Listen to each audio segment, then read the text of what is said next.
Innal hamdalillah nahmaduhu wa nasta'inuhu wa nastaghfiruh wa na'udzu billahi min syururi anfusina wa min sayyiati a'malina may yahdihillahu fala mudhillalah wa may yudlil fala hadiyalah.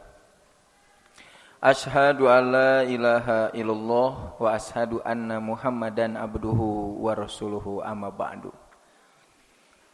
Hadirin yang dimuliakan oleh Allah Subhanahu wa taala, tidak ada ucapan yang pantas untuk kita ungkapkan melainkan ucapan alhamdulillahirabbil alamin.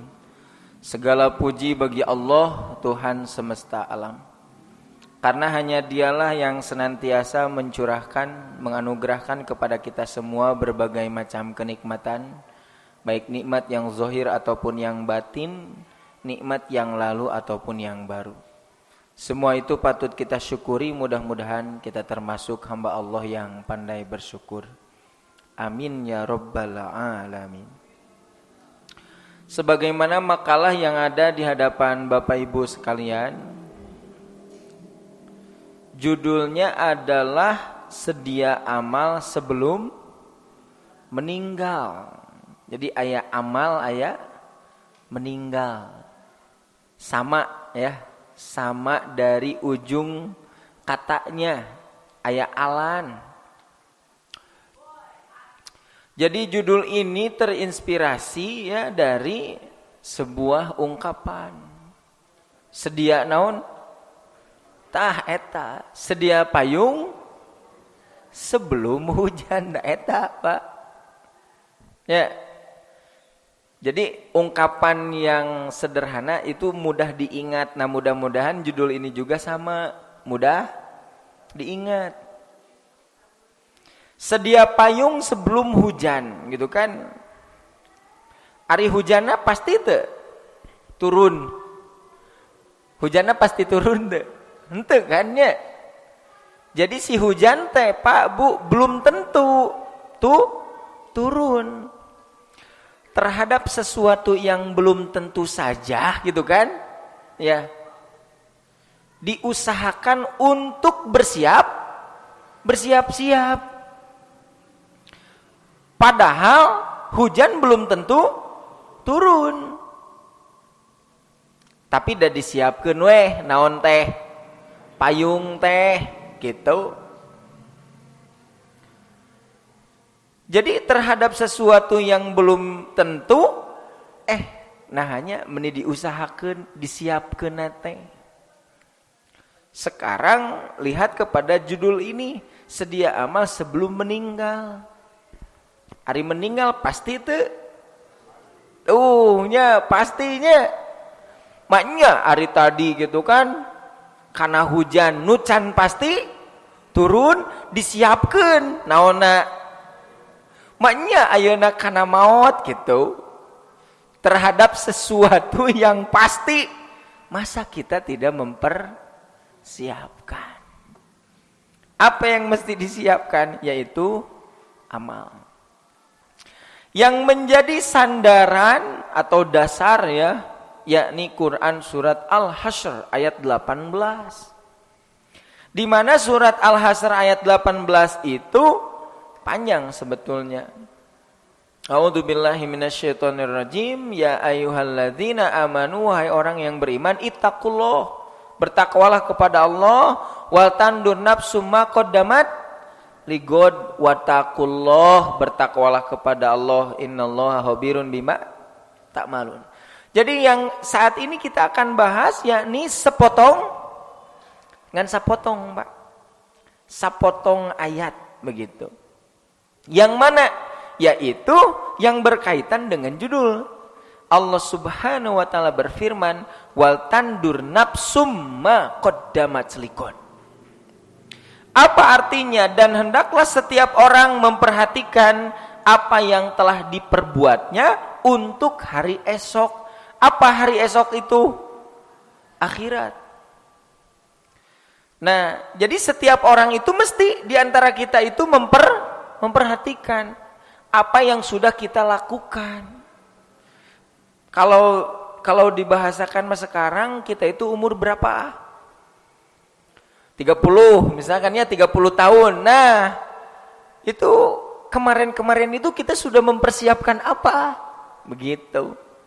Nah, dipersiapkannya amal yang sudah kita lakukan itu untuk hari esok. Yang dimaksud dari esok itu adalah akhirat. Makanya Imam Al-Maqdisi memberikan komentar untuk ayat ini adalah huwa amrun bil muhasabati lin nafsi ala ma qaddamat li godihal muntadhar. Ayat ini merupakan perintah untuk muhasabah. Muhasabah itu apa? Memperhitung diri. Memperhitungkan amal, memperhatikan amal, itu namanya muhasabah. Asalnya dari hisab. Hisab itu artinya apa? Menghitung, gitu. Muhasabah itu artinya memperhitungkan, begitu. Nah, yang mesti kita garis bawahi adalah ini merupakan perintah. Jadi, Bapak Ibu sekalian, muhasabah itu hukumnya wajib. Masing-masing pada diri kita itu ada kewajiban. Untuk apa? Untuk memperhitungkan amal. Jadi beramal itu bukan hanya sekedar dilakukan, tapi harus Nah itu.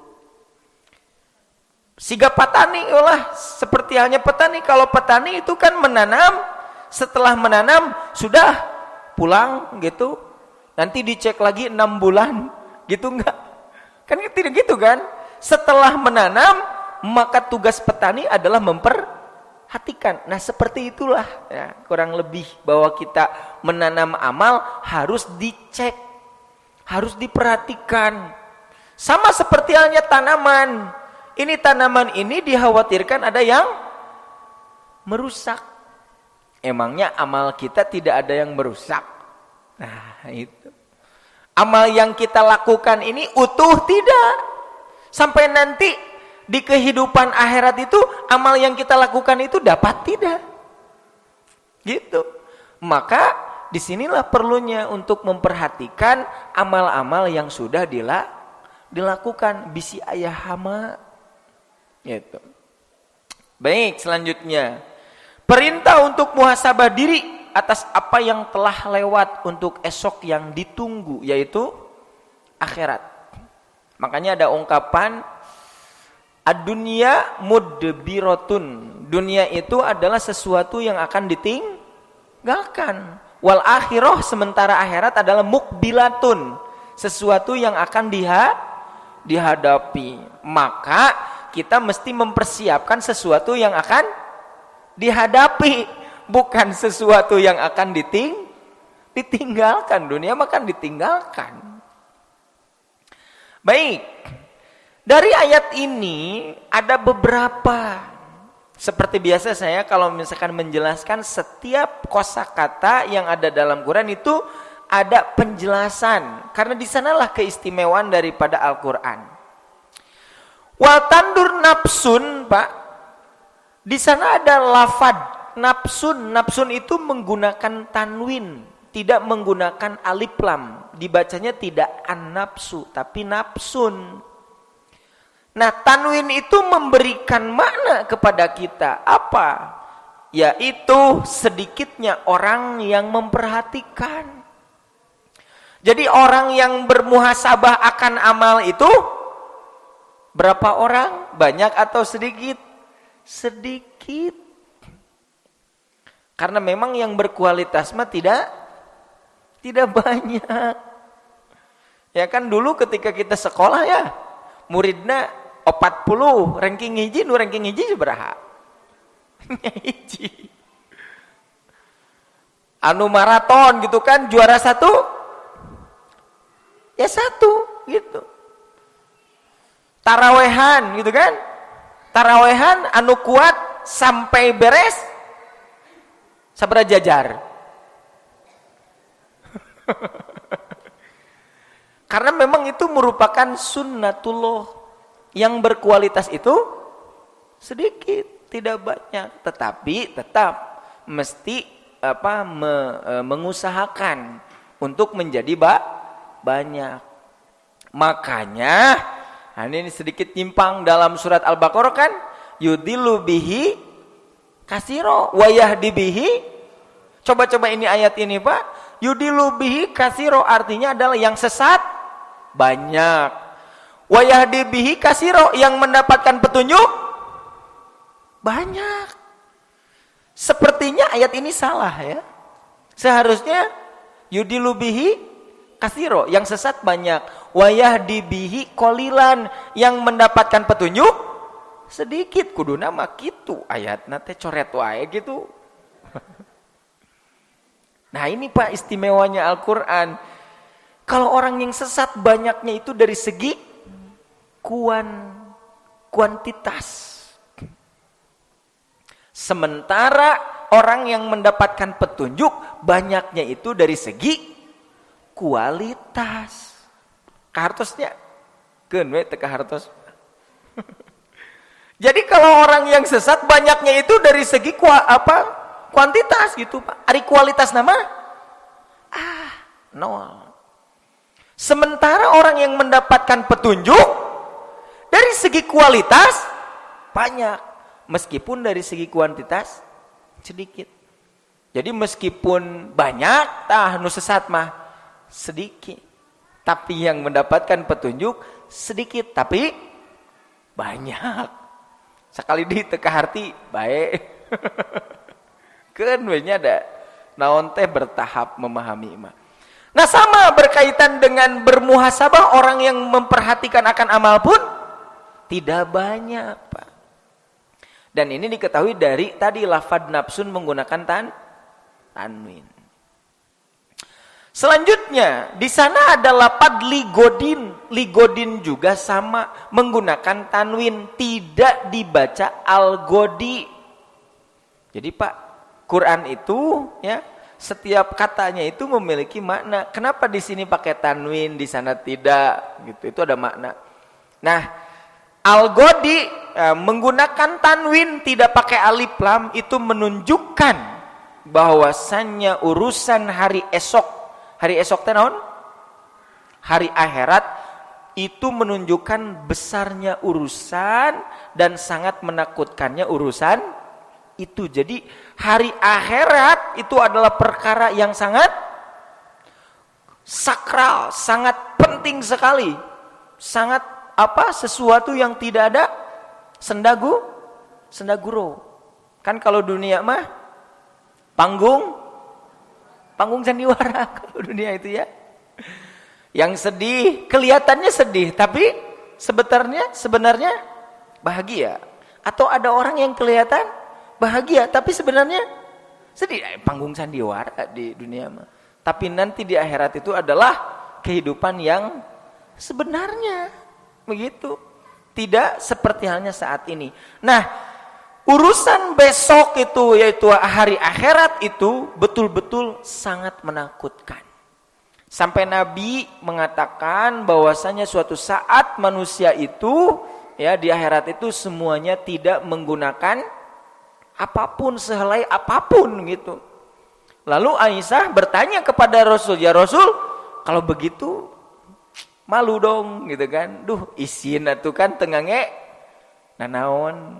Maka Nabi menjawab, "Aisyah, beboraah mikiran nu kitu." Gitu. Semuanya betul-betul memperhatikan akan keselamatan dirinya. Nah, sampai seperti itu, Pak. Ya, urusan hari esok yaitu hari akhirat itu.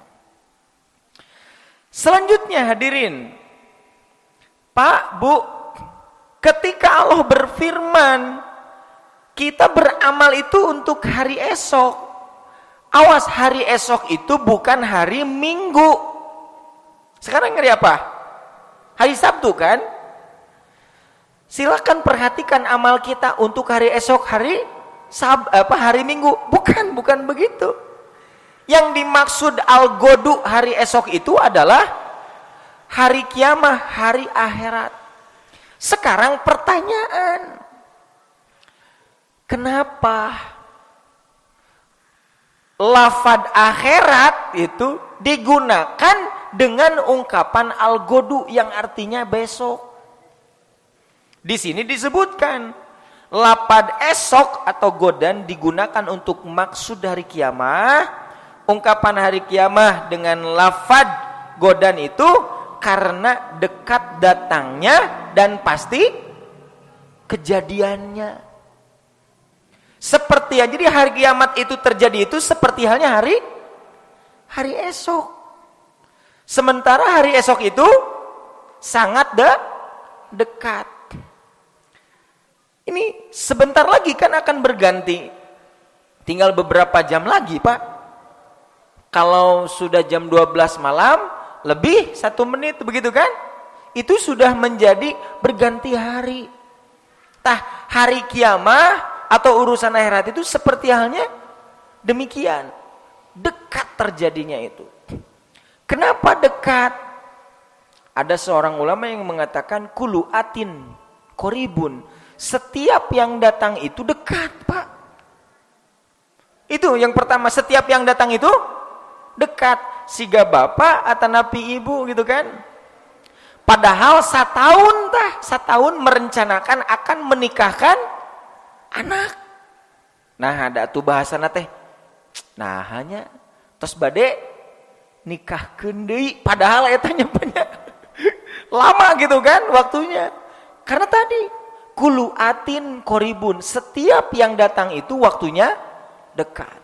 Yang kedua, bahwasanya hari kiamat itu waktunya tidak ditentukan. Siapa yang tahu hari kiamat itu datangnya kapan? Begitu. Karena tidak tahu, maka bisa dipahami ke bisi besok. Khawatir besok akan terjadi. Besok khawatir akan terjadi. Makanya berkaitan dengan ini, seperti halnya yang diungkapkan oleh Imam Syafi'i. Kita harus memiliki keyakinan. Apa keyakinannya? Ka'annaka tamutu godan. Seolah-olah kamu akan mati esok. Namun aya malaikat ngaharewas ya. Ngaharewas ayeuna, Bu, ibu teh enjing saatos salat subuh ngantunkeun. Cik kira-kira ayeuna kumaha? Nah, itu kan. Tapi kitu moal malaikat ngaharewasan. Kan moal, ya. Tapi kita harus memiliki pemahaman yang seperti tadi, ka'annaka tamutu godan, seolah-olah kamu akan mati esok, dan itu akan memberi motivasi kepada kita. Ayeuna teh benar-benar beramal nate. Begitu. Selanjutnya, ada ungkapan yang istimewa lagi, Pak. Akhirat diungkapkan dengan godan esok, karena sesungguhnya dunia itu seperti hari sekarang. Adunya kayaumin. Aduh, Masya Allah, Pak. Adunya kayaumin. Dunia seperti halnya hari ini. Sementara wal akhirah, akhirat kalgodi, seperti halnya hari esok. Kenapa disebutkan dunia itu seperti hari ini? Di sini disebutkan karena hari ini dan hari esok akan berbeda keadaannya. Jadi Bapak Ibu sekalian, hari-hari yang kita lewati itu semuanya kondisinya berbeda. Jangan dikira hari Sabtu sekarang ini sama dengan hari Sabtu kemarin, atau hari Sabtu sekarang ini akan sama dengan hari Sabtu yang akan datang. Tidak, semuanya berbeda. Makanya ketika hari ini berlalu, ibu bapak tidak memanfaatkan hari Sabtu saat ini, maka itu tidak akan pernah kembali. Makanya al-yaum, hari senantiasa berkata. Hari teh berkata, Bu. Bagaimana dia berkata? Ana holkun jadid, saya ini adalah makhluk baru. Ketika datang hari Sabtu, dia mengatakan kepada manusia, saya ini makhluk baru. Jangan dianggap saya ini sama dengan yang kemarin. Wa ala amalika syahid, dan saya akan menjadi saksi atas amalmu. Fa'mal fiyya bi amalin solin, sok manfaatkeun. Isilah diriku ini dengan amal soleh. Karena apabila kamu menyia-nyiakan, maka saya tidak akan pernah bertemu lagi. Silakan perhatikan, memang Sabtu ini setiap Sabtu kan kita mengaji ya, Sabtunya sama Pak. Tapi coba perhatikan, Sabtu kemarin Bapak Ibu duduknya bagaimana? Posisinya di mana? Yang mengisi saya bukan? Kan bukan. Setiap hari adalah keadaan-keadaan yang berbeda. Nah, seperti itulah hadirin dunia dengan akhirat. Maka akhirat adalah perkara-perkara yang sangat berbeda dengan saat ini, yaitu dunia. Kalau sekarang yang diperhatikan manusia apa? Yang diperjuangkan oleh manusia saat ini di dunia apa? Dari pagi sampai malam mencari apa? Harta kan? Tapi nanti di akhirat apa yang dia inginkan? Pak. Di akhirat yang akan diinginkan yaitu amal di akhirat. Saat ini semua orang memakai baju bade nu sabaraha hargana ya, nu 100.000, anu 500, nu 1 juta bisa dipakai saat ini. Tapi besok berbeda kondisinya. Anu sabaraha hargana ge tidak akan dipakai. Karena mereka semua dalam keadaan tidak memakai apapun. Saat ini kekeluargaan ada saat ini. Tapi nanti di akhirat la ansaba, tidak ada nasab suatu saat nanti. Saat ini kita bisa saling tolong-menolong. Bisa. Sementara nanti di akhirat masing-masing. Sangat berbeda hadirin yang dimuliakan oleh Allah Subhanahu wa taala. Al-yaum ya, tadi ad-dunya kal yaum, dunia seperti halnya hari ini. Sementara akhirat yaitu hari esok. Dunia disebutkan seperti hari ini karena yang namanya hari itu terbatas dengan waktu. Sama dunia juga terbatas. Sehari sabaraha jam? 24 jam. Kira-kira hari ini berakhir sabaraha jam deui? 5 jam lebihnya. 5 jam deui. Nah, sama kehidupan kita pun seperti itu. Ya. Jadi bertambah umur itu bertambah lama di dunia atau bertambah sebentar? Nah, ulama mengatakan al-insan idza tanaffasa tanaqasa. Manusia apabila bernapas maka berkurang jatah hidup. Gitu. Orang yang sudah berumur 60 tahun saat ini, Allah pasti masihan 60 tahun nih? Belum tentu aja. Dikurangan atau 30? Pasti? Belum tentu. Sabaraha tahun nih atuh urang teh di dunia teh? Jawabannya belum tentu, belum tahu. Hanya para ulama, Ustadz Kiai Ajengan mengatakan begini, Pak. Mari kita manfaatkan sisa umur kita. Ari sisa teh banyak atau sedikit? Eta sedikit. Sakumaha sedikit teh? Duka. Bawa-bawa saatos ngaos di dia. Ya. Besok, lusa, atau yang akan datang. Pokoknya sebentar lagi. Nah, itulah yang disebut dengan dunia. Ya. Baik, selanjutnya. Apa sih yang mesti kita perhatikan? Bahwasanya yang mesti kita perhatikan itu adalah kebaikan dan keburukan. Kan Allah menyuruh kepada kita untuk bermuhasabah. Bapak, Ibu, sok perhatikan di ayeuna. Amalan kebaikan dan amalan buruk. Bilih aya gitu tah keburukan saat ini. Kalau kita tahu, tinggalkan saat ini. Kalau kita mengetahui adanya kebaikan, silakan diistiqomahkan, bahkan ditambah. Gitu Pak fungsina naon teh muhasabah teh. Ya kalau misalkan disortir mun urang malah ya disortir gitu, mana kan yang buruk gitu kan dipisah-pisahkeun lah. Jangan sampai ada nanti di hadapan Allah Subhanahu wa taala. Ka Allah Subhanahu wa taala mah nu sararaena we. Pan kitunya urang ge nya ka jalmi teh nya. Kepada orang gitu kan yang diberikan itu yang baik-baik gitu. Ketika kita jadi karyawan kan, itu kan kepada penjual itu yang membeli itu yang perkara yang baik-baik. Sementara yang jeleknya disimpan, diperbaiki lagi gitu kan. Masa ke hadapan Allah Subhanahu wa taala tidak seperti itu? Demikian pula yang mesti kita perhatikan adalah amalan sedikit dan amalan banyak. Kira-kira ketika bertemu dengan Allah, urang teh nyendak sabaraha karung amal teh? Sampai sekarang sakumaha apa? Ngan kadewe karungna bocor.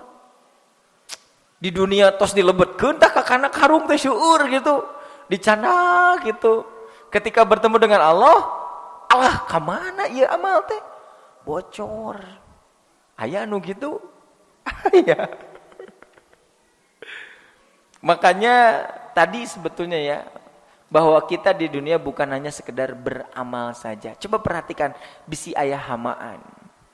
Selanjutnya, Al-Hasan berkata, orang mukmin itu pemimpin bagi dirinya. Jadi kita itu adalah pemimpin. Bagi siapa? Bagi diri kita. Apa yang mesti dipimpin oleh kita? Bapak Ibu, yang mesti dipimpin oleh kita itu adalah anggota badan kita. Gitu kan? Tangan ini senantiasa taat kepada siapa? Kepada kita.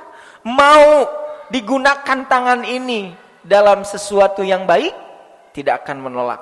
Demikian pula tangan ini dalam sesuatu yang buruk, tidak akan menolak, Pak. Apakah ada orang yang mau mencuri, tangannya set, langsung si tangan teh protes. Entong. Gitu tuh. Henteu.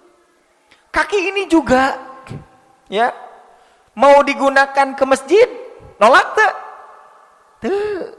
Mau digunakan ke tempat yang ya, maksiat, nolak. Henteu, Pak. Mangga eta mah digunakan. Mata, telinga dan yang lain-lainnya, ini adalah sesuatu yang mesti kita pimpin. Tapi tadi bahwa yang namanya pemimpin terhadap anggotanya ingin membinasakan atau menyelamatkan. Maka gunakanlah tangan ini, kaki ini ya, dalam kemaslahatan. Makanya aya pemimpinnya menjadikan anggotanya itu celaka. Nah, itu adalah pemimpin yang tidak adil. Tetapi nanti di akhirat akan berbeda kondisinya, hadirin. Maka anggota badan ini akan berbicara. Ayeuna Pak taat ka urang. Bade digunakeun kunaon oge gitu, tangan kita itu tidak akan menolak, tapi suatu saat nanti akan menjadi saksi. Rasulullah SAW pernah tertawa, Pak. Lalu ditanya oleh sahabat, ya Rasul, kenapa engkau tertawa? Ternyata Nabi mendapatkan wahyu. Jadi kalau misalkan ada seseorang yang tertawa sendiri, ya bukan menunjukkan dapat wahyu, tapi harus dijelaskan kepada orang sekitar, Paknya. Jadi misalkan aya batur gitu ta, urang seuri sorangan, gerak-gerak kudu dijelaskeun ka batur teh. Bisi disangka nyaeta Pak nu sok seuri sorangan mah. Seperti halnya Nabi ini menjelaskan. Nanti di akhirat ada seorang hamba yang mengatakan kepada Allah, ya Allah, cukuplah aku yang menjadi saksi. Kata Allah, ya memang karena kamu yang akan menjadi saksi.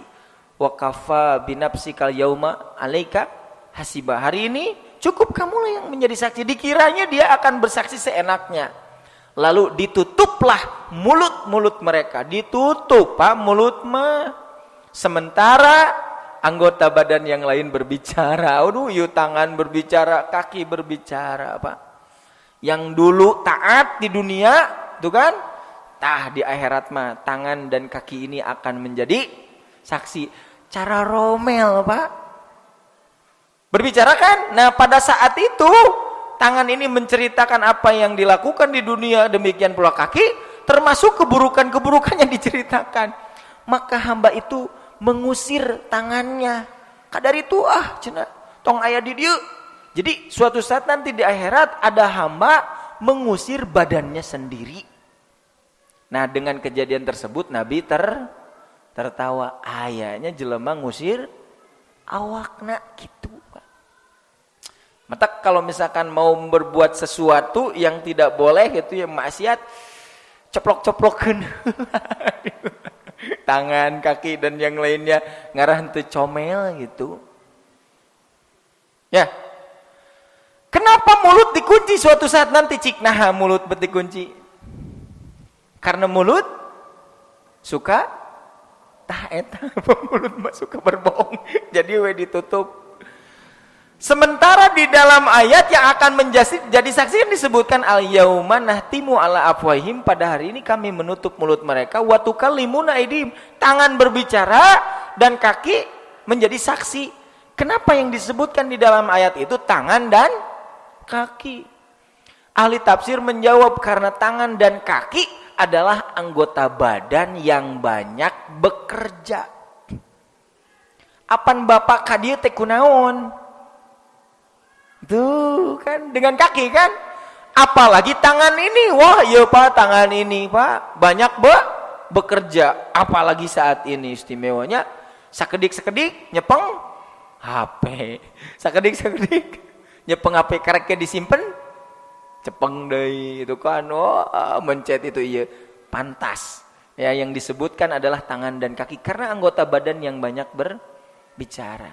Karena itu, nah tadi pak ya, gunakanlah anggota badan ini, pimpinlah anggota badan ini untuk menyelamatkan kita suatu saat nanti. Selanjutnya,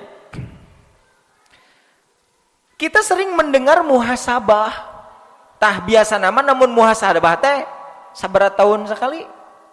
Setahun sekali. Coba setahun sekali muhasabah karena amal urang, apal keneh teu?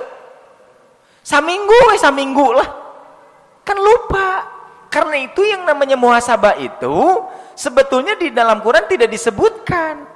Nah, supaya efektif, nah begitu Pak, nanti di sini dijelaskan. Bahwasanya muhasabah adalah memperhatikan modal harta, laba dan rugi. Jadi kita itu orang yang beriman seperti hanya pedagang. Pedagang itu yang diperhatikan ada berapa? Tiga. Apa? Modal, kemudian keuntungan, dan yang ketiga adalah kerugian. Tah Pak Bu, ieu nu tilu ieu teh versi agama naon? Di sini disebutkan.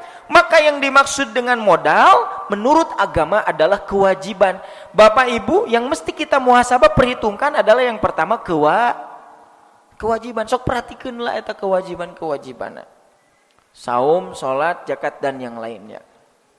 Yang kedua adalah keuntungan. Apa keuntungan dalam agama?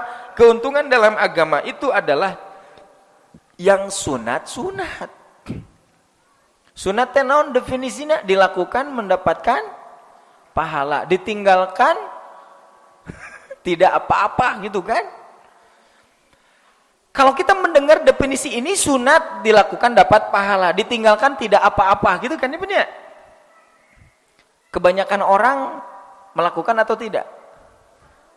Kan tentunya, nah dan padahal sunat itu adalah lebih baik dilakukan, lebih baik dilakukan. Itulah yang akan menjadi keuntungan. Pertanyaannya begini, apakah ketika kita melaksanakan sholat wajib, sok ngalamun atau sering ngalamun? Sok ngalamun atau sering ngalamun? Kan sering ngalamunnya. Itu adalah kekurangan di dalam sholat. Tabu ditambal nate kunaon? Sholat sunat. Kade sholat sunat ngalamun? Keneh kumaha itu.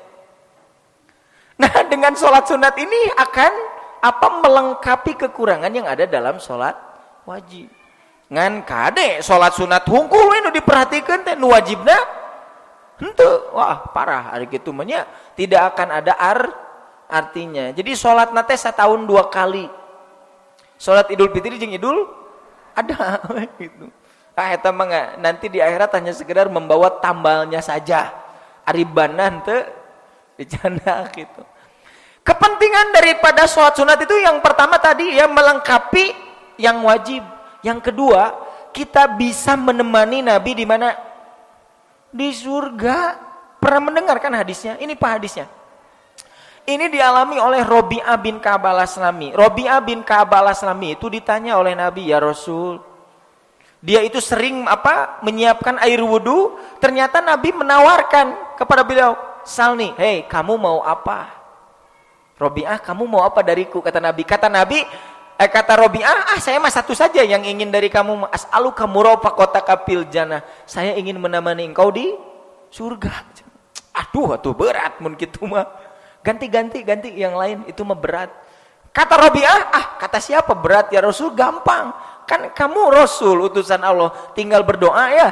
Berdoa mah pasti diijabah. Oh, berarti ini Robi'ah betul-betul, Pak. Nah, pada saat itu harapan jangan bertolak belakang dengan usaha.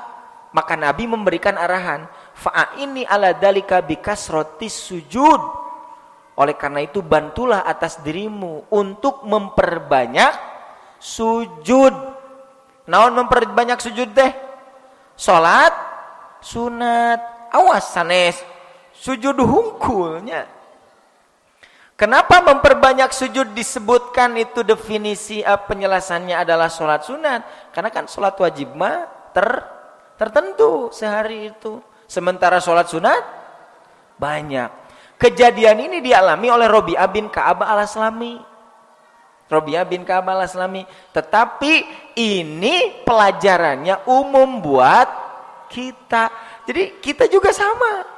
Bisa menemani Nabi di surga. Dengan catatan, perhatikan sholat sunat. Gitu. Kewajibannya sudah, sholat 5 waktu. Yang sunatnya sudah. Kemudian yang ketiga, kerugian tadi. Apa kerugian? Awas kemaksiatan. Wajibna rajin, nusunatna rajin, maksiatna rajin. Awas, bukan yang hilang nu maksiatna, Pak. Nu leungit teh sanes maksiatna nu leungit teh. Tapi yang wajib dan yang sunatnya ini akan terkikis habis. Bukankah sholat itu mencegah fahsya dan munkar? Nanti ada orang yang sholat, tapi maksiatnya dilakukan. Kata Allah melalui Rasulnya, siapa yang sholat, tetapi tidak mencegah perbuatan buruk, maka dia tidak akan bertambah kecuali jauh dari Allah. Jadi si sholat nanti tak ada manfaatnya. Teh ciri orang yang jauh dari Allah Subhanahu Wa Taala. Ini tinggal 3 saja yang diperhatikan itu. Apa saja? Kewajiban yang wajib-wajib. Kemudian yang kedua, yang sunat-sunat, yang ketiga adalah kemaksiatan. Kalaulah pedagangnya memperhatikan modal, keuntungan, kerugian, maka dia akan mendapatkan keuntungan. Sama kita pun seperti itu. Salatna aya, nu wajibna, nu sunatna aya, maksiatna teu aya. Wah, eta mah istimewa pisan dagangna, namun diibaratkeun dagang mah. Selanjutnya, halaman selanjutnya. Bagaimana cara bermuhasabah itu? Ini disebutkan di dalam kitab Bahrul Adab, Pak, Bu. Mudah-mudahan kita senantiasa melakukannya. Begini caranya muhasabah itu. Ia menghisabnya setiap malam sebelum tidur. Jadi sanes setahun sekali sebelum tidur, setiap malam sebelum tidur. Kenapa setiap malam sebelum tidur? Karena amalan-amalannya masih bisa terlihat. Dari pagi, dari mulai kita bangun sampai mau tidur, cek gitu. Cek, ada tidak perbuatan baik, ada tidak perbuatan buruk. Masih ingat? Pasti masih ingat. Kenapa dilakukannya malam? Malam makan tarariisnya. Tiis malam atuh beda dengan siang megara raneng. Makanya kalau siang hese gitu Pak muhasabahnya. Karena siangnya tadi waktunya untuk beraktivitas, sementara malam istirahat. Nah, di istirahat itulah sempatkan waktu untuk memeriksa amalan. Ia memperhatikan apa yang dilakukannya berupa kebaikan. Perhatikan. Masya Allah, ya Allah, amal teh sararae. Pernah tidak? Dia mengatakan lalu ia bersyukur kepada Allah karenanya. Alhamdulillah ya Allah. Kebaikan-kebaikan yang saya lakukan itu atas karunia Engkau. Demikian pula ia memperhatikan apa yang diperbuatnya berupa keburukan. Alah jam tadi ya temannya, jam sabarahannya jam 12 siang gitu. Teka haja pasea gitu nah. Berkata yang kotor. Dan pada malam itu segera beristighfar. Ya Allah, ampunilah aku atas keburukan yang tadi. Dan ia menetapkan dalam hati dengan sekuatnya untuk tidak mengulanginya. Ya Allah, tetapkan saya tidak akan mengulanginya lagi. Dan ia menyiapkan dalam dirinya apa yang dilakukan untuk hari esok. Karena hari itu kalau diibaratkan adalah kebun. Gitu. Besok kita akan menanam apa? Kieulah siga bapak atau ibu lah, ada sesering nama ibunya bunya. Siga ibu ayeuna dijanjian nih ku abi. Misal bu, ibu enjing bakal kengeng artos 24 juta. Tos aya teh can artosna bu? Teu acan, tapi ibu yakin abi mah nya. Ku ibu teh tos disiapkeun eta artos teh di kamana manakeunna nya. Bade mayar ka ditu. Bade mayar ka dieu. Meser ieu, meser itu. Ku ibu teh tos disiapkeun padahal artosna can aya. Nah sama kita pun seperti itu. Allah menjanjikan kepada kita besok 24 jam. Tos disiapkeun can kanggo enjing. Kira-kira apa yang akan kita lakukan esok? Kenapa mesti diatur? Entong ngadadak. Kenapa? Kalaulah kita saat ini sudah memanage waktu atau amalan yang akan diisi hari esok, komitmen orang nate gitu Pak. Kalau misalkan besok digoda oleh setan, digoda besok teh, langsung kita kembali kepada malam yang tadi. Apan tadi tos dicatat atuh. Nu bade dilakukeun teh naon. Tapi namun sahayuna hirup teh kumaha angin. Tah eta mah bakal kababawa ku setan. Nah, karena dia tidak memiliki komitmen. Pagi mau digunakan apa, siang mau digunakan apa, sore dan malam. Kalau misalkan seperti itu, maka kita akan kuat dalam apa digoda oleh setan. Selanjutnya, dan ia meminta kepada Allah Ta'ala pertolongan untuk menyempurnakannya. Malam ini kan sudah diatur, besok ya Allah abdi bakal iya, bakal iya, bakal iya. Dan pada saat itu juga memohon kepada Allah, ya Allah, sempurnakanlah dengan pertolongan Engkau. Paknya rawasnya di malam, pada malam itu ya disiapkan, kemudian memohon kepada Allah supaya apa? Disempurnakan kebaikan-kebaikan yang akan kita lakukan esok. Demikian pula memohon kepada Allah supaya esok tidak mengulang kembali dalam melakukan keburukan. Coba Pak, kalau kita setiap hari seperti itu, periksa ya, nanti bertemu dengan Allah Subhanahu Wa Taala bagaimana? Mantap kena teh. Dulu ketika kita sekolah, ya, kemudian kita melaksanakan ujian, ngisian kan, soal ujian gitu sebanyak 45 soal diisian. Tos beres tah bapak jeung ibu teh, ka guru teh kan kieu, Bu abdi tos beres, ka ibu guru. Kata gurunya bagaimana? Jang, teteh, sok pariksa deui. Nah, bet kudu dipariksa deui. Bisi aya anu tuh nya, bisi aya anu kalangkung. Bisi aya anu salah, sabab rusuh teh. Ku bapak jeung ibu diparios. Tah Pak, fungsinya memperhatikan diri ini apa fungsinya? Yaitu supaya nanti diperiksa amalan kita oleh Allah menjadi ringan. Nah, da bapak jeung ibu ayeuna rajin memeriksa. Sebagaimana tadi soal tadi dibaca gitu kan jeung isina gitu. Tah eta bakal beda dengan orang yang diisi langsung dipasikeun ka guruna, itu akan berbeda kondisinya. Sama berkaitan dengan amal yang kita lakukan juga. Selanjutnya di dalam Quran surat Al-Baqarah, wa ma tuqaddimu li anfusikum min khairin tajiduhu indallah, dan kebaikan apa saja yang kamu usahakan bagi dirimu tentu kamu akan mendapatkan pahalanya. Berarti di sini kita harus semangat bahwa ketika kita melakukan kebaikan pahalana kanggo saha? Ya buat kita kan. Tapi adanya anu nyarios kieu cenah meni sagala teh ku abi we, tak aya nu gitu kan. Sagala teh ku abi we gitu. Keun we bae atuh sagala ku abi oge, da pahalana oge. Ya ku abi sagalana. Gitu. Eta teh saking ku keheul gitu tah, eta mah kabatur nya duka kasaha gitu. Ngan si pada melantai ku ibu gitu tadi lakukeun sadayana ku bapa. Tidak usah mengeluh seperti itu.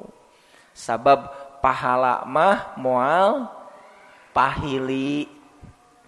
Pahala mah moal pahili. Sudah masuk waktunya ini? Terusnya. Kayak orang diteraskeun nih ya, ini ada beberapa ungkapan lagi yang mendapatkan ilmu dalam menggugah supaya kita semangat dalam beramal. Nanti kita lanjutkan kembali. Baik, kita lanjutkan. Di sana ada ayat Quran surat Al-Infitor ayat 5. Allah Subhanahu wa taala berfirman, alimat nafsum ma qaddamat wa akharat. Artinya adalah maka tiap-tiap jiwa. Tadi dalam ayat falyan, dalam ayat itu wal tandur nafsun kan? Nafsun tiap jiwa. Nah sama ini juga dalam Quran surat Al-Infitor, maka tiap-tiap jiwa. Masing-masing daripada kita alimat akan mengetahui Pak ma qaddamat wa akharat, apa yang telah dikerjakan dan dilalaikan. Jadi nanti di akhirat itu akan tahu semuanya. Sebelum tahu nanti, karena nanti kan sudah tidak bisa dirubah kan. Maka ketahui saat ini mana saja yang kita lakukan, mana saja yang kita telah lalaikan. Ingat saat ini bisa dirubah. Tapi kalau ingat nanti di akhirat tidak akan bisa. Bagaimana caranya ingat saat ini? Ya tadi, caranya itu adalah muhasabah. Sok hitung-hitung, perhatikan amalna, saring gitu. Mudah-mudahan nanti di hadapan Allah Subhanahu wa taala amal kita itu dalam keadaan murni baik semuanya.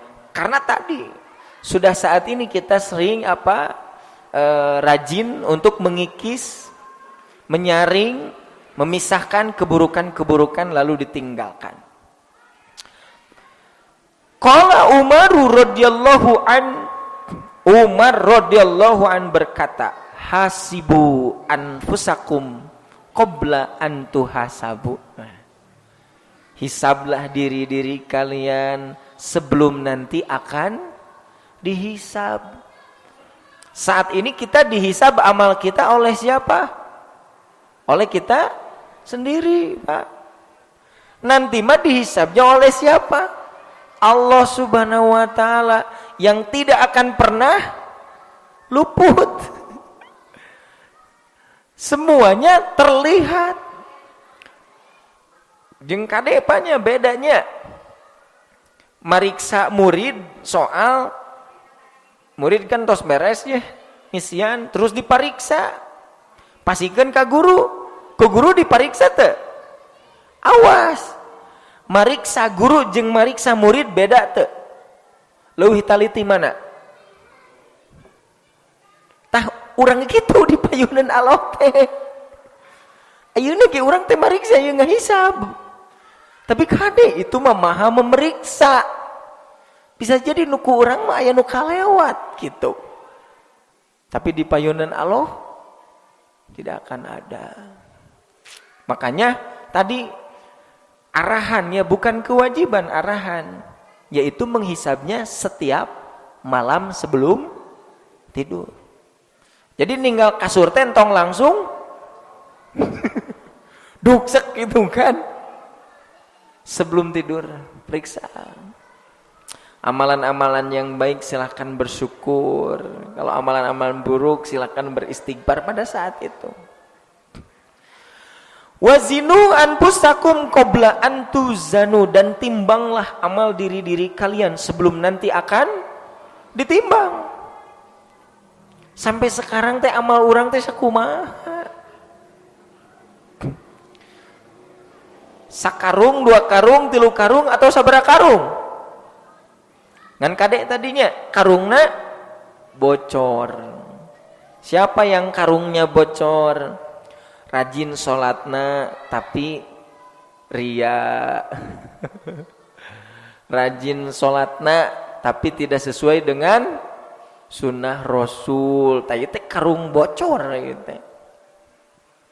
Rajin beramal solehnya tetapi rajin juga mendolimi orang.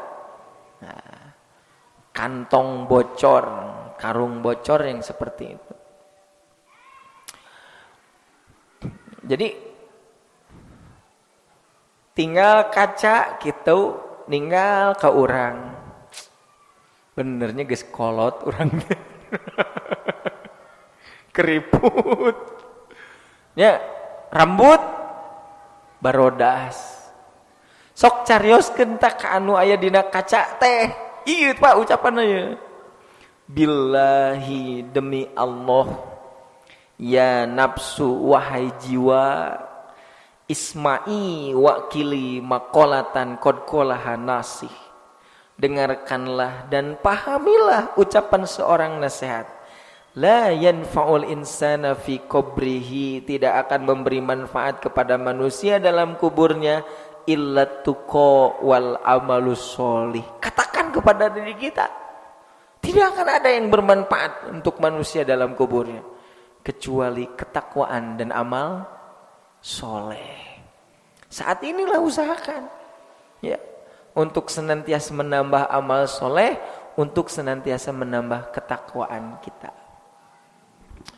Selanjutnya ada hadis yang diriwayatkan oleh Ibnu Majah dari Abu Ya'la Sadad bin Aus. Dia berkata, Rasulullah Shallallahu Alaihi Wasallam bersabda, orang yang berakal bijak, yang cerdas, ini yang cerdasnya versi Nabi. Siapa orang yang cerdas? Adalah orang yang bisa menahan nafsunya. Dalam keterangan yang lain, yang dimaksud dengan mandana nafsahu itu adalah manhasaba nafsahu, yang menghisab dirinya. Orang yang cerdas itu adalah orang yang menghisab dirinya, yang memperhitungkan akan kewajiban yang sunat, kemaksiatan-kemaksiatan. Kemudian wa amila lima ba'dal maut, dan beramal untuk setelah kematian. Apa yang dimaksud dengan orang yang cerdas? Orang yang cerdas itu adalah bukan orang yang berbuat ya satu perbuatan lalu tahu akibatnya. Bukan seperti itu orang yang cerdas itu. Orang yang cerdas itu adalah sebelum berbuat tahu akibatnya heula. Jadi si pikiran teh mentas Pak kaditu. Dia baca Allah racun tasanes kitu, cerdas baca heula. Baca oh racun, geus apal ya racun kumaha? Tinggalkeun atuh. Lihat, oh iya mak nu haram, tinggalkan. Gitu. Jadi sudah tahu akibatnya. Namun pisurgaeun gitu kan. Ieu amal teh pisurgaeun, sudah tahu. Silakan lakukan. Namun pinarakaeun jangan. Nah, itu orang yang cerdas itu seperti itu. Tahu akibatnya sebelum berbuat. Tuh kaditu heula, pentaskeun heula. Jadi akal ini, pikiran nanti kaditu ka mana? Ka akhirat. Gitu. Bukan hanya sekedar duniawi saja. Makanya orang yang bodoh itu ya, orang gila yang sebenarnya itu adalah Orang gila yang sebenarnya itu adalah orang yang dia itu tahu maksiat, tapi ini dilakukan gitu. Namun nugelo maling gitu kan, dosa teu. Nah, dan nugelo mah teu apaleun eta teh. Nya maling gitu nugelo mah. Matak namun bapak ibu alim dosa maling kumaha carana?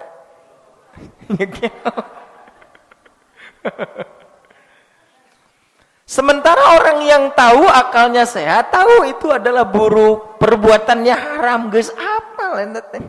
Tapi dilakukan. Nah, ini adalah orang yang gila sebenarnya majnunun hakikiyun. Orang yang gila yang hakiki, Pak. Ari nu hade henteu geura. Eta sok aneh-aneh wae lah. Ini kan kaitannya dengan akal. Sementara orang gila tidak tahu gitu. Selanjutnya orang yang lemah akalnya adalah orang yang mengikuti hawa nafsunya. Wah, gitu kan, dilakukan apa yang diinginkan nafsunya begitu. Tidak tahu itu hukumnya gitu kan? Itu halal haram. Ini maksiat atau bukan? Wah, lakukan we. Nu penting kacumponan nafsuna. Wa tamanna 'alallahi azza wa jalla, dan selalu berangan-angan atas Allah. Maksiat rajin hayang asup surga. Tanu kitu anu odob nasib. Terang odob nasib. Nya balikeun eta teh bodoh pisan gitu. Dan mun disebut bodoh pisan mah kan ngambek ya. Ada disebut odob nasib mah ngahulang gitu. Iya gitu kan. Ingin masuk surga tapi ini wasilahnya tidak dilakukan kan eta teh aneh. Nah, sementara orang yang cerdas itu sesuai harapan dengan perbuatan itu tidak bertolak belakang. Selanjutnya juga dari Anas radhiyallahu anhu berkata, telah bersabda Rasulullah sallallahu alaihi wasallam, tuba liman sagolahu aibuhu min an uyubin nas. Berbahagialah bagi orang yang disibukkan oleh aibnya sendiri daripada aib-aib orang lain. Merhatikan teh keburukan orang lain, orang lain ada aib sorangan. Ngabenerkeun teh imah batur we. Ari imah sorangan bocor, runtuh, cik atuh. Justru orang yang akan bahagia itu adalah orang yang tahu akan kekurangannya, aibnya, dan dia akan memperbaikinya. Apalna ge henteu? Ari kekurangan orang teh naon?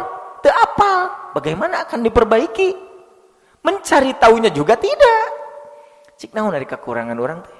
Ngaduel, sholat tidak tepat waktu, tidak semangat dalam beramal, subuh kasiangan, tara maca Quran. Coba itu periksa. Kalau sudah diketahui, silakan obati. Jadi diobati itu kalau sudah diketahui penyakitnya. Ieu mah penyakitna wae teu apa. Bagaimana akan diobati atuh? Ya. Nya sok Pak Bu da dibejaan ku batur mah ngambek atuh aib urang teh. Sekali deui nya. Kalau aib kita diketahui oleh kita sendiri moal ngambek. Tapi namun dibejaan ku batur ngambek. Anehnya kudu nama hatur nuhun. Terima kasih telah memberitahu aib saya.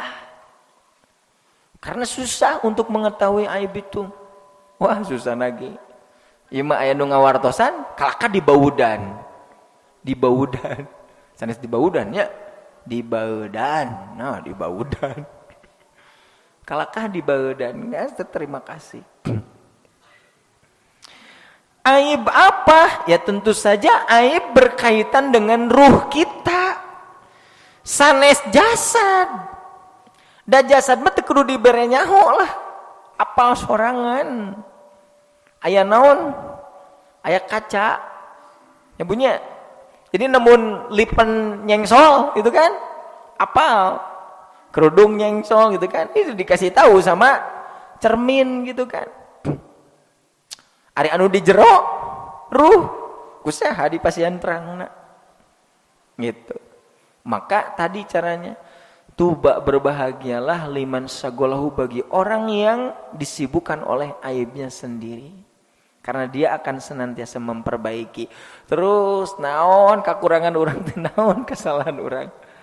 Insya Allah dia akan baik di mata Allah Subhanahu wa taala. Terakhir, saya mencantumkan hadis ini dari beberapa makalah, nyantumkeun we hadis ieu, Pak. Apa keterkaitannya saya mencantumkan hadis ini? An Abi Hurairah anna Rasulullah sallallahu alaihi wasallam. Dari Abu Hurairah bahwa Rasulullah sallallahu alaihi wasallam bersabda, "Idza matal insanu in qata'a anhu amaluhu." Apabila salah seorang manusia meninggal dunia, maka terputuslah segala amalannya. Jadi kematian menghampiri kita itu sangat berefek, Paknya. Kematian itu. Yang biasanya sholat setelah meninggal disolati, yang biasanya berdoa setelah meninggal didoakan, yang biasanya mandi setelah meninggal dimandikan. Jadi nu maot mah teu bisa ngurus sorangan. Nu maot mah teu bisa ngurus sorangan. Jadi mun aya jalma ieu hirup tapi teu bisa ngurus sorangan. Berarti teh siga nu maot. Jadi adanya amal, adanya pahala. Kalau tidak beramal, ya, beramal itu ada dua, melakukan dan meninggalkan. Yang dapat pahala itu yang sholat atau yang meninggalkan sholat. Yang dapat pahala dua nana. Nu sholat dapat pahala, yang meninggalkan sholat dapat pahala. Apaan ibu nuju head sholat tuh? Tuhnya meninggalkan sholatnya dapat pahala? Dapat. Kenapa ibu disebutnya itu meninggalkan sholat? Sabab ibu biasana tuh sholat, biasana sholat, teras ibu ayah head meninggalkan sholat dapat pahala. Jadi beramal nateh teu sholat, beramal nateh teu sholat. Cicing teh pagawean teh ieu mah ibu-ibu teh nya nuju bersih tara salat, nuju bersih tara salat, terus we head salat teu nyan teu atuh. Nah ketika head dia tidak salat dapat pahala tidak? Nya moal atuh ari bapak da saacana ge teu salat eta mah moal meunang nu kitu mah.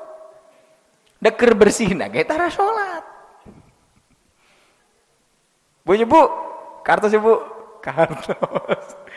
Tah, hadis ini dicantumkan, coba perhatikan, muhasabah kepada kita. Ada amalan yang kita tidak lakukan, hanya semasa di dunia saja, tapi amalan ini terus mengalir.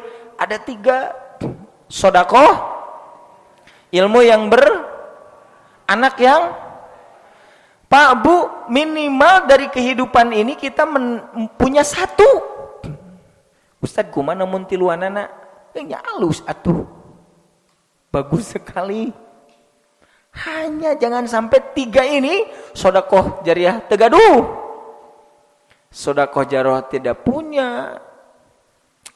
Ilmu yang bermanfaat tidak punya. Anak yang soleh tidak punya, rugi. Yang dia andalkan adalah amal ketika hidup. Kalau kita mengandalkan amal ketika hidup, lalu meninggal tidak beramal lagi, mau cukup di payunan Allah. Sok kurang hitung-hitung, Pak. Misal kita hidup di dunia 60 tahun, ya. Catatan amal nah hati orok. Kan teu. Nya catatan amal pas baliknya dipotong sabaraha tahun? 15 tahun. Berarti catatan amal teh sabaraha tahun? 45. Pertanyaannya hari 45 tahun teh semuanya kebaikan. Aya keburukan teh? Iya. Bade dipotong seberapa tahun teh tina 45 tahun ku kagoreng patutan. Pada seberapa tahun? 25? Cok lah 25 nya. Keburukannya 25 tahun, Pak. Berarti murni kebaikan teh 20 tahun. Pertanyaannya murni ya kebaikan 20 tahun. Pasti karena Allah? Centang bukan? Kurangan deh. Pasti sesuai dengan sunnah Nabi? Kurangan deh. Pasti orang tetengah dolim ka batur? Dipasikeun deui. Jadi pas pendak jeung Allah teh kosong. Tapi Bapak Ibu di dunia gaduh sedekah lebat deui kadinya. Ilmu yang bermanfaat lebat deui kaangkat. Nya. Jangan meremehkan. Sabaraha nu dikencelengkeun teh? 10.000, 1.000. 1.000. Nu anyar nu lecek. Nu lecek. Kagok. Jangan meremehkan Pak Bu anu dilebetkeun kana kenceleng.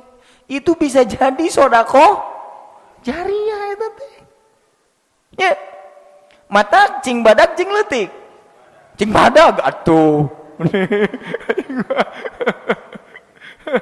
Kalau ka diterangkeun teh kalau ka cing leutik, cing badag, jangan meremehkan, Pak. Aya kenceleng lebetkeun. Aya kenceleng, aya cincin lepaskeun, lebetkeun. Ngahulang we. Sok itu please jangan dianggap enteng. Itulah yang akan menjadi sedekah jariah. Apalagi masjid ini dihidupkan, majelis taklimnya hidup, terus regenerasinya ada tah kasalametkeun urang teh ku eta. Nah, itulah barangkali Bapak Ibu sekalian pada kesempatan yang berbahagia ini, sebetulnya tidak banyak yang saya sampaikan. Silahkan untuk memeriksa atas apa yang kita lakukan. Mudah-mudahan kita termasuk orang-orang yang muhasabah, muhasibin. Bahasa Arabnya berarti muhasibin. Pekerjaannya adalah muhasabah.